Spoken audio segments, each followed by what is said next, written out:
Hello friends, welcome back to this channel. दोस्तों, इस video में हम लोग बात करेंगे अडानी पावर लिमिटेड से जुड़ी हुई एक अच्छी खबर आप लोगों के साथ बताऊंगा। अभी तक तो लोग आपको नेगेटिव न्यूज़ बता रहे थे, लेकिन इस बार मैं आपके साथ अच्छी खबर डिस्कस करूंगा। लेकिन अपनी हम कन्वर्सेशन को शुरू करें उससे पहले आपसे रिक्वेस्ट करना चाहूँगा, अगर आप इस चैनल को फाइनेंस मार्केट को फर्स्ट टाइम देख रहे हैं तो सब्सक्राइब करके बेल आइकन को हिट कर लीजिए ताकि आपको किसी भी वीडियो की नोटिफिकेशन मिस नहीं होगी। दूसरी रिक्वेस्ट ये है कि अगर आपको डीमेट अकाउंट ओपन कराना है तो डिस्क्रिप्शन बॉक्स में लिंक है आपके लिए, उसे क्लिक करिए और आप स्टॉक में अकाउंट ओपन करा सकते हैं। अडानी पावर लिमिटेड की अगर हम बात करें तो फ्राइडे को देखा होगा आपने 114.90 के लोअर सर्किट के ऊपर ओपन हुआ, जबकि इससे पहले वाले दिन का क्लोजिंग प्राइस है 120.90 और वहाँ से लो और हाई नहीं बनाता है क्योंकि ऑलरेडी लोअर सर्किट के ऊपर ओपन हुआ था। हालांकि इसका अपर प्राइस बैंड 126.90 का लगा था। 114.90 के ऊपर बंद हुआ। 4.96% के लोअर सर्किट के ऊपर 17,11,957 टोटल शेयर्स ट्रेड किए गए, जहां पे 58.45% की डिलीवरी लोगों ने उठा लिया। एनएससी के ऊपर का स्टेटस है। बीएससी के ऊपर अगर आप देखें तो 114.90 के ऊपर बंद हुआ यहाँ पे भी, और यहाँ पे जो लोअर टोटल वॉल्यूम है 3,61,485, जहाँ पे 68.31% की डिलीवरी उठाई गई। इस कंपनी की मार्केट कैप है 44,316.23 करोड़ रुपए। देखिए, अडानी पावर ने लास्ट के ईयर टिल डेट में अगर आप देखें तो 131.19% का रिटर्न दिया है। 1 वीक में 22.52% धड़ाम से गिर गया। पीछे की वजह आपको ऑलरेडी पता होगी, नहीं पता है तो उसके ऊपर सेपरेट आपके साथ एक वीडियो के जरिए बताऊंगा कि अडानी पावर या अडानी के जितने भी शेयर्स हैं उन सभी में गिरावट क्यों देखने को मिली। हालांकि ये बात मुझे पहले आपको बतानी चाहिए थी, लेकिन टाइम नहीं मिल पाया, जिसकी वजह से मैं आपको नहीं बता पाया उसके ऊपर। और ये जो अपडेट है ये पहले आपको मैं बताऊँगा और उसको एक सेपरेट वीडियो के जरिए आपको बता दूँगा। 1 मंथ में 12.81% ऊपर है। 3 महीने में देखें तो 28.88% की ऊपर ग्रोथ है। 6 मंथ में 142.66% की ग्रोथ है। 1 ईयर में 205.59% की ग्रोथ है।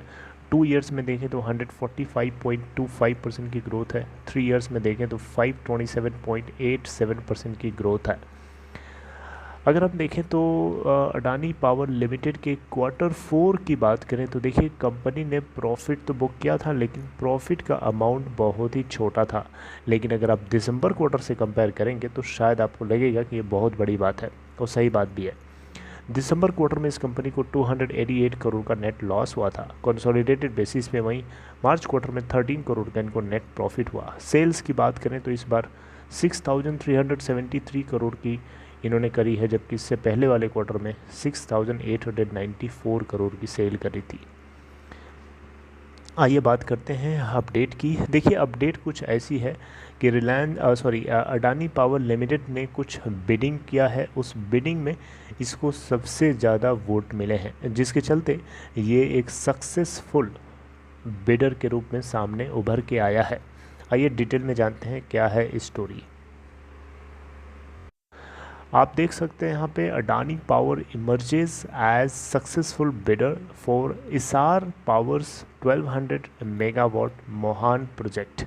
देखिए, मध्य प्रदेश में एक जगह है जहाँ जिसका नाम है महान प्रोजेक्ट। जी हाँ, महान एक जगह है, वहाँ पे इसार पावर एक कंपनी है जिसका 1200 मेगावाट का थर्मल पावर प्रोजेक्ट है। मैं आपको बता देता हूँ इस कंपनी के बारे में। देखिए, इसार पावर एमपी लिमिटेड ये एक कंपनी है जो इंसॉल्वेंसी रिजोल्यूशन प्रोसेस से गुजर रही है, इंसॉल्वेंसी एंड बैंकरप्सी कोड के रास्ते से, आपको पता होगा। तो यहाँ पे ये एक रिजोल्यूशन का पार्ट है जहाँ पे अडानी पावर लिमिटेड ने एक बिडिंग किया था इस कंपनी के 1200 मेगावाट 1200 मेगावाट पावर प्लांट के लिए, जो कि सिंगरौली डिस्ट्रिक्ट के अंदर सिचुएटेड है। जी हाँ, सिंगरौली, जो भी इसका प्रोनाउंसिएशन है I don't know. Singrauli district है मध्य प्रदेश के अंदर, उस डिस्ट्रिक्ट में सिचुएटेड है और इसको ये ओन करती थी EMPL। समझ रहे, EPMPL यानी इसार पावर MP लिमिटेड। लेकिन अब ओन करती भले हों, लेकिन अगर वो डेट को नहीं चुकाएंगे तो कमेटी ऑफ क्रेडिटर्स तो उनको खींच करके लेके जाएंगे ना नेशनल कंपनी लॉ ट्रिब्यूनल के अंदर, जहाँ पे इस कंपनी के जितने भी एसेट्स हैं, जितने भी इनके प्रोजेक्ट्स हैं, जो इनकी दौलत है, उन सभी के ऊपर बिडिंग किया जाएगा। तो वही हुआ यहाँ पे भी। इस 1200 मेगावाट की थर्मल पावर प्रोजेक्ट को लेकर के जो कमेटी ऑफ क्रेडिटर्स थे, इन्होंने बिडिंग बुलाई थी, जिसमें अडानी पावर लिमिटेड की तरफ से सबसे ज़्यादा बोली लगाई गई, जिसके चलते इनको सबसे ज़्यादा वोट मिले और ये एक सक्सेसफुल बिडर के रूप में निकल के सामने आ चुके हैं। हालांकि नेशनल कंपनी लॉ ट्रिब्यूनल की तरफ से अभी अप्रूवल नहीं मिला है इस मुद्दे के ऊपर। इसके ऊपर अभी अप्रूवल लिया जाना है वहाँ से, उसके बाद आगे की प्रोसीडिंग्स फॉलो करी जाएंगी। इसको देखते हुए जो रेजोल्यूशन प्रोफेशनल अपॉइंट किया गया है नेशनल कंपनी लॉ ट्रिब्यूनल की तरफ से, जो कि दिल्ली बेंच से, एक लेटर ऑफ इंटेंट इन्होंने 17 जून 2021 को इशू कर दिया है कंपनी के लिए, ठीक है। और इस इंडस्ट्री सोर्सेज के मुताबिक पता चला है कि जो इस प्रोजेक्ट के लिए जो एस्टिमेटेड जो डील साइज़ बताई जा रही है वो है 2800 से लेकर के 3000 करोड़ रुपए के बीच की, ठीक है। अब इसमें से कोई भी फिगर हो सकता है, जब वो मैटर पूरा डिस्क्लोज होगा तभी पता चलेगा, ठीक है।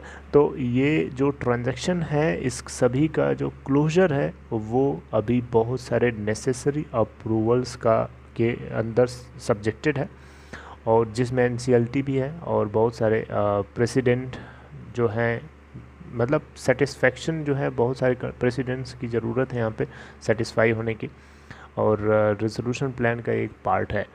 I mean to say that कि अभी ये सारी चीज़ें जो है अथॉरिटीज़ के हाथ में है, यानी अप्रूवल अभी सबसे लिया जाना है, उसके बाद ही हमें पता चलेगा। तो 2800 से लेकर 3000 करोड़ तक इसकी प्रोजेक्ट की साइज़ बताई जा रही है, और जिसके चलते बहरहाल जो भी है अडानी पावर लिमिटेड को ये प्रोजेक्ट जो है कमेटी ऑफ क्रेडिटर्स की तरफ से विनर घोषित कर दिया गया है। तो अडानी पावर लिमिटेड को लेकर के एक छोटी सी अपडेट, आई होप कि आपको अच्छे से समझ में आ गया होगा। देखिए, इससे जुड़ी हुई आगे कोई और नई अपडेट आती है तो डेफिनेटली आपको पता चल जाएंगी, आपको चिंता करने की ज़रूरत नहीं है। बस आपको कनेक्टेड रहना है, चैनल से जुड़े रहिए और चीज़ों को सुनते रहिए, समझते रहिए और सावधानी से काम करिए, right?